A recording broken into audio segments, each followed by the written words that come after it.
안녕하세요, 여러분. 굿모닝 행정을 진행하는 여러분의 영디 최영입니다. 자, 2장의 마지막입니다. 2장의 마지막. 요거 다 나갈 수 있을지 제가 되게 걱정하면서 수업 진행했었는데요. 네, 다 나갔습니다. 그래서 정책 실험부터 시작해서 정책 변동, 환류까지 쭉 보게 되는데 앞에서 워낙 열심히 해서 17강, 16강에서 열심히 해서 18강은 네, 강의의 이제 러닝 타임 좀 짧고요. 저희 오늘 봐야 하는 선지도 좀 잘 짧습니다. 좀 가벼운 마음으로 공부하셨으면 좋겠어요. 자, 189번부터 들어가 보도록 하겠습니다. 자, 일반적으로 회귀 불연속 설계나 단절적 시계열 설계. 제가 실험의 각 유형들을 다 암기하실 필요는 없다고 다 이해하실 필요는 없다고 얘기했습니다. 그냥 이게 어떤 유형의 실험에 해당하는 건지만 기억해 주시면 돼요. 회귀 불연속 설계나 단절적 시계열 설계는 주로 준실험 방법에 사용하게 되는 설계의 유형들입니다. 그래서 과거지향적인 성격을 갖는 건 맞습니다. 준실험과 진실험을 비교했을 때 미리 처음부터 설계를 하고 실험에 들어가는 진실험이 좀 미래지향적이라고 얘기했고요. 상대적으로 기존에 있던 자료들을 이용하는 준실험이 과거지향적인 성격을 갖는다라고 얘기했죠. 그래서 189번은 과거지향도 맞고 회귀불연속 설계 단적적 시계열 설계도 맞습니다. 모두 다 준실험 설계에 해당하는 내용이기 때문에요. 189번은 틀린 선지입니다. 자, 190이에요. 사회 실험은 아시겠지만 사회 현상을 자연과학의 방법인 실험을 동원할 때 사회 실험이라고 얘기를 합니다. 일단 비실험의 방법은 제껴야 돼요. 그래서 제가 통제 집단 혹은 비교 집단이 반드시 있어야 한다. 물론 통제 집단이 실험 집단과 동질적일 필요는 없습니다. 하지만 통제 집단은 반드시 있어야 된다고 봐야 하기 때문에 자연과학의 실험실 실험과는 달리 상황에 따라 통제 집단이나 비교 집단 없이 진행할 수는 없다. 이렇게 말씀을 드렸어요. X입니다. 191번입니다. 진실험은 정책을 집행하는 실험 집단과 일부러 집행하지 않고 독립변수를 통제하는 통제 집단으로 구성을 합니다. 두 집단이 동질적인 집단이어야 하고, 그래서 집단이 동질성을 유지하기 위해서는 보통 사전 측정과 무작위 배정이라는 조건들이 들어가야 하겠죠. 통제 집단을 사전에 측정하고 사후에 측정하는 설계는 진실험 설계에 해당합니다. 통제 집단을 사전에 측정하고 사후에 측정할 수 있다는 건 미리 통제 집단을 설계했다는 이야기이기 때문에 진실험 설계에 해당한다고 볼 수가 있을 거예요. 통제 집단 사전 사후 설계는 검사 효과를 통제할 수가 없습니다. 말씀드렸던 것처럼 사전에 이미 한번 테스트를 실시하고 그다음 실험을 진행하고 사후에 테스트를 실시한 거란 말이에요. 그러면 이때 사전 테스트에 익숙해진 통제 집단이 사후 테스트에 비슷한 종류의 답을 골라낼 수 있는 특징이 있기 때문에 검사 효과를 통제하는 건 어려울 거예요. 그래서 요거 X입니다.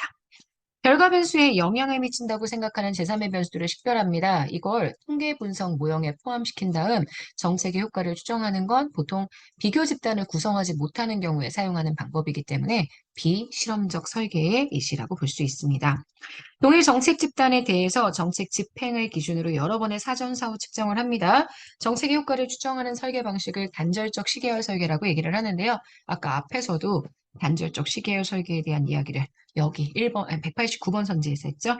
단절적 시계열 설계는 준실험 설계 유형 중에 하나입니다. 196번입니다. 정부업무평가위원회의 위원장은 2명입니다.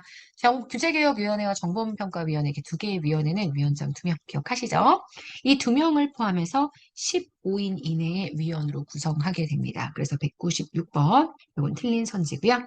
자, 197번 지방자치단체는 자체평가와 합동평가 이게 두 가지 종류의 평가를 진행을 하죠.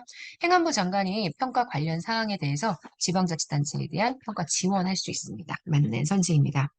정부업무평가의 대상 기관은 공공기관을 포함하죠. 공공기관, 중앙행정기관과 소속기관, 지방자치단체와 소속기관. 그래서 제외했다는 표현이 틀린 선지일 거예요. 자, 김포시는 지방자치단체입니다. 기초자치단체죠. 그 다음 도로교통공단은 공공기관입니다. 자, 이들 모두가 다 정부업무평가 기본법에 의한 정부업무평가 제도의 대상 기관, 그죠? 평가 대상에 포함됩니다. 정부업무평가 대상 기관의 지방자치단체의 소속기관 당연히 지방자치단체와 함께 평가 기관이 됩니다. 그래서 포함되지 않는다는 선지는 틀린 선지가 될 거예요. 자, 200번 X입니다. 자, 201번이에요. 국가위임사무에 대해서 평가가 필요한 경우 행정안전부 장관이 중앙행정기관의 장과 함께 평가를 실시할 수 있죠. 근데 이 평가는 특정 평가가 아니라 합동평가입니다.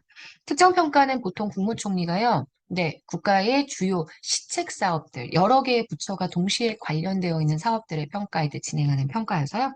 지금 보시는 중앙행정기관의 장과 함께 진행하는 국가위임사무에 대한 평가는 아닙니다. 여기는 합동평가가 들어가야 될 거예요. 201번 X입니다. 202번 정책 수단의 기본 골격은 달라지지 않았습니다. 주로 정책 산출 부분이 약간 변화한다. 이거는 선형승계가 아니라 보통 정책 유지로 봐주셔야 되겠죠. 정책 유지는 목표와 수단이 거의 달라지지 않습니다. 일단 목표는 그대로 유지고요. 수단도 수단의 기본 권력은 그대로 유지가 됩니다. 다만 산출 부분에 약간의 변화가 생기게 되면 이건 정책 유지가 될 거예요. 정책 혁신은 완전히 새로운 조직과 새로운 목표, 새로운 수단이어야 한다라고 얘기를 했습니다. 그래서 기존의 조직과 예산을 활용하는 건 정책 혁신에 대한 내용이라고 볼 수 없습니다. 기존의 조직과 예산이 없는 상태에서 이전에 관여한 적이 없는 새로운 정책 분야에 개입하기 위해서 조직을 만들고 목표를 세우는 그런 게 정책의 혁신일 거예요. 정책의 목표를 달성하기 위한 전반적인 정책 수단을 소멸시킵니다. 또 이걸 대체할 수 있는 다른 정책은 마련하지 않습니다. 우리가 정책 종결이라고 얘기를 하죠. 정책 승계는 정책의 기본 목표를 유지시킵니다. 다만 정책을 대체하거나 혹은 정책의 근본적인 내용을 수정하거나 일부를 종결하는 방식으로도 나타날 수 있죠. 그래서 205번 맞고요. 정책 목표는 변동하지 않고 정책 수단을 변화시키거나 정책의 내용을 근본적으로 수정하는 것. 이게 바로 정책의 승계가 됩니다. 일단 중요한 포인트가 목표는 그대로 유지가 된다는 게 포인트예요. 하지만 수단의 변화는 분명히 발생할 수 있다는 게 정책 승계의 내용입니다. 자, 207번이요. 선형 승계는 새로운 정책이 과거의 정책을 대체해서 양자의 관계가 명확하게 나타나는 가장 단순한 형태의 정책 승계입니다. 그래서 207번 맞는 선지가 되죠. 자, 여기까지 해서 우리는 18강의 내용 다 정리를 했습니다. 2장의 마무리였고요. 우리 내일은 아침에 2장 전체의 내용들, 특히 우리가 이번 주에 진행을 했었던 내용들, 3주차의 내용들 정리 한번 쭉 하면서 내용 확인할 거고요. 그 다음 3장 조직론 이번 주 토요일부터 들어가게 됩니다. 여러분 오늘 하루 잘 보내시고요. 오늘 하루 정말 여러분 거예요. 우리 내일 아침에 내용 정리 가지고 만나도록 하겠습니다. 아침에 만날게요. 안녕.